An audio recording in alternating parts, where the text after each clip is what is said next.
In this video, we're going to run through the Points on Grid tool. It can be useful to generate a grid of CAD points using the point cloud as a reference, especially when we need to create a digital terrain model. The Points on Grid tool helps us quickly generate the points we need to complete this task. First, we will create the UCS and set a horizontal work plane. Let's use the 2 points UCS creation method to create our new UCS.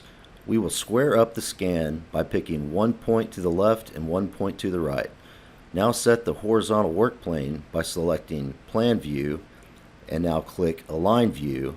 Next, we will define the grid extents and point spacing. Click Points on Grid in the Tools panel and the window will open. Now let's define the spacing by switching to Work Plane/Grid tab. Let's enter 5 feet into the grid display size box. This will give us a 5-foot grid spacing. The display box is ticked. Finally, let's select the Smart Pick method and place the points. We will go back to the Points on Grid tab within this window. Define the fence using Polygon and trace the fence along the outline of the road and hit Enter when it is complete. If you make a mistake, you can resize the fence after creation by selecting the fence and moving the nodes. We will use the Ground Smart Pick option from the drop-down.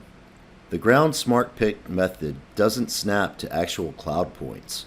It interpolates ground levels that correspond with the XY coordinate values. So the grid spacing in this example will produce a grid that is perfectly rectangular. If we were using nearest, highest, or lowest smart pick methods, CloudWorx would then find the cloud point that satisfies the smart pick criteria at each grid intersection.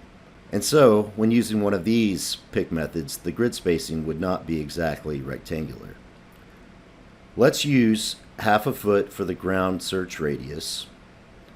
And now take a look at the preview. If everything looks good, we will hit Place Points. Now let's do a check by rotating the view to make sure we don't have any misplaced points. Looks pretty good. If we want to change the Autocad point style, key in P-type at the command line and bring up the point style dialog box. Here we'll have options of different symbols to use, and we can also change the point size. When we see what we like, click OK. We can actually use points on grid whether we are creating a horizontal or vertical grid. Either way, a grid will be calculated on the work plane. So maybe you want to understand whether maybe a retaining wall is shifting. You'd be able to understand where that wall surface is buckling out just as you would as you see highs and lows on a roadway. That concludes this tutorial on Points on Grid.